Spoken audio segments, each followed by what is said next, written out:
Why is the difficulty of making something new so easily mistaken for failure? Published on 17 June 2026, the piece examines the specific murky discomfort that arrives when a creative project refuses to take shape. It draws a sharp distinction between tasks with a clear recipe and those that require wandering through the fog. The mind, it argues, often misinterprets the sheer effort of invention as a sign of personal failure. By reframing this friction as a byproduct of uncertainty rather than a lack of talent, the essay offers a quieter, more patient way to stay with the work. Written by Chris Smith in Psyche, narrated for Ava. As I've been writing, and not writing, my next non-fiction book, I've also been training for my first marathon. It's got me thinking.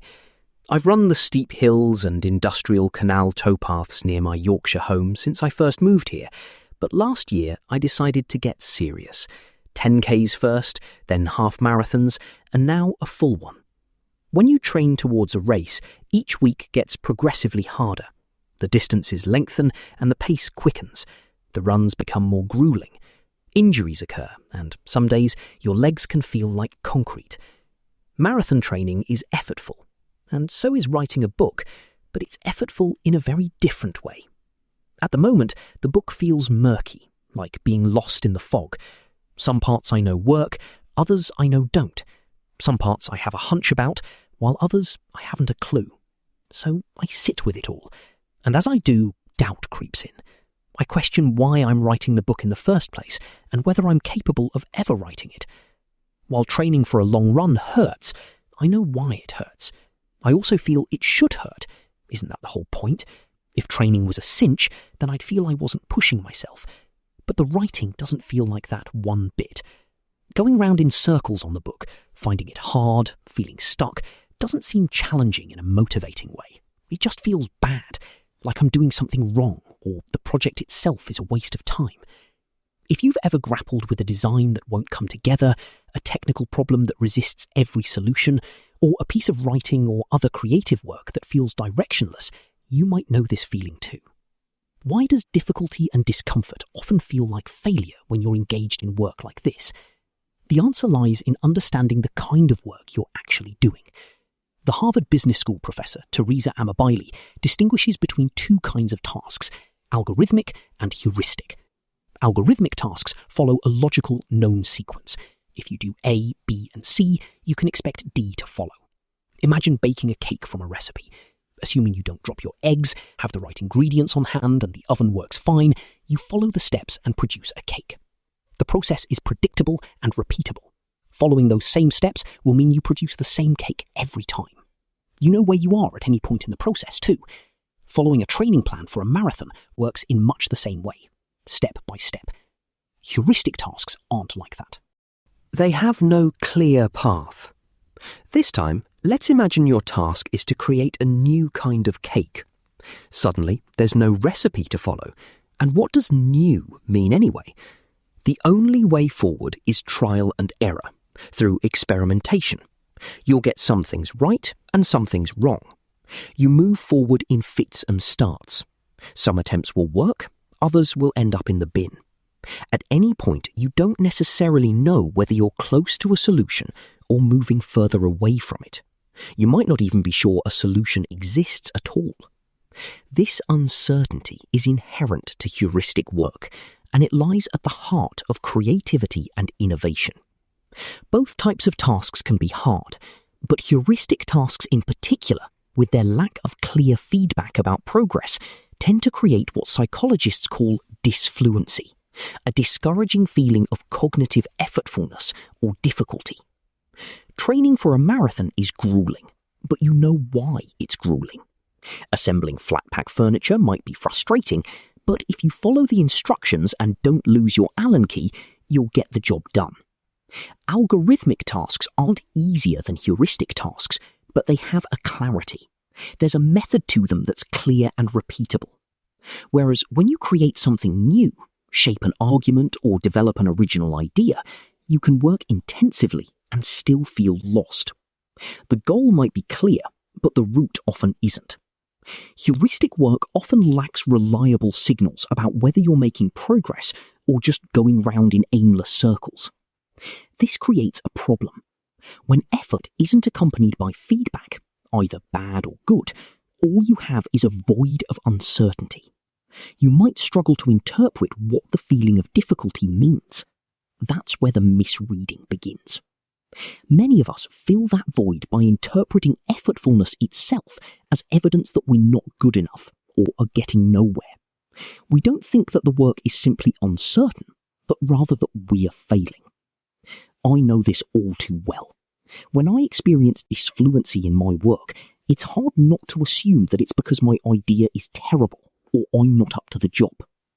And yet I also know that these periods of doubt and despair are just part of the process. I'm trying to create something new, and in doing so, I have to experiment to get things wrong and get things right. It's only by sticking with this slow and often painful process of iteration that I'll reach my goal. I might feel as if I'm wasting my precious time on the planet, and no, that feeling's not at all nice, but it's also just a feeling. And it commonly shows up in other heuristic work too. While her early work had felt like failure, it wasn't. It was just part of the process of creating something. While working on her PhD, the qualitative researcher Anuja Cabral spent weeks categorizing interview transcripts, only to find that parts of the data refused to fit her framework. I felt confused and lost, like I was doing it all wrong, she told me. Only later did she realize that this period of confusion, what she now calls the golden time, was when she stopped forcing the data into existing categories and started inventing new ones. The mess she experienced for a while wasn't failure. It was her thinking expanding as she created a framework the data actually needed. Sometimes it takes someone else to push you through a difficult stretch. In 2016, the artist Hannah Honeywell spent months handcrafting intricate gilded frames for a commissioned piece called Tumbleweed. Despite spending hours in her studio, she felt the piece wasn't working. She told me that the harder she worked, the more frustrated she became.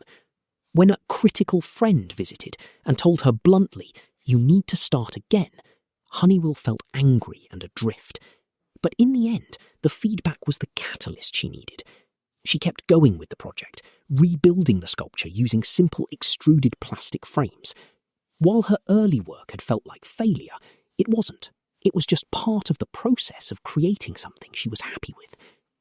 A different kind of struggle emerged for Mark Fisher, a business intelligence analyst who volunteered to create a new automated system for collecting monthly data. At the time, he thought it would be a piece of cake.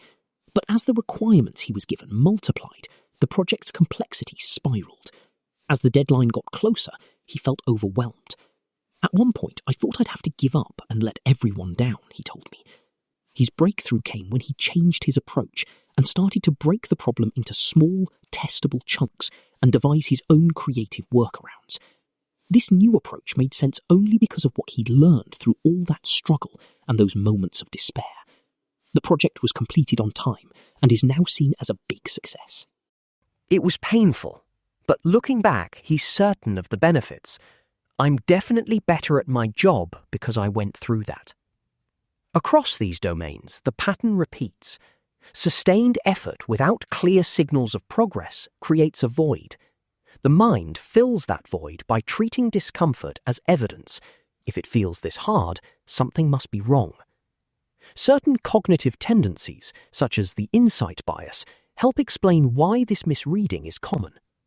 Research suggests that people overvalue ideas that arrive with a sense of sudden clarity and undervalue persistence in creative work. When a breakthrough appears fully formed, that aha moment, it might feel more valid and trustworthy than a solution you've laboriously pieced together.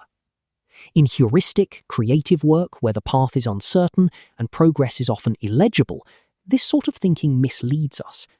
One might conclude that this is hard because I'm failing, or this is hard because I don't have the talent for it, when the truth is, this is hard because it's uncertain.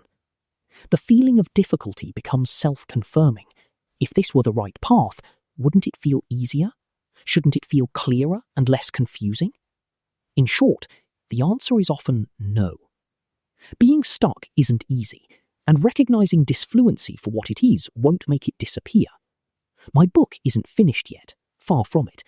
I don't know if the murky period I'm experiencing now will turn out to be necessary or not, but I do know that the difficulty isn't proof that I'm failing. Knowing that difficulty isn't a verdict can change how you relate to it. It feels bad because it's uncertain. Experiencing difficulty doesn't mean stop. It doesn't mean push through blindly either. It means you're somewhere in your creative pursuit or project that doesn't offer you clear signals yet. What changes isn't the feeling itself, but what the feeling means to you. Once you learn to spot the pattern and recognize disfluency when it arrives, you can reinterpret effort as a sign that you're doing something that matters to you, rather than doing something wrong.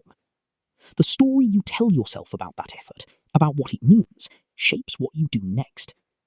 Experiencing disfluency will rarely be comfortable, but it can become recognizable. And for anyone making something original, that recognition can be enough to keep you going.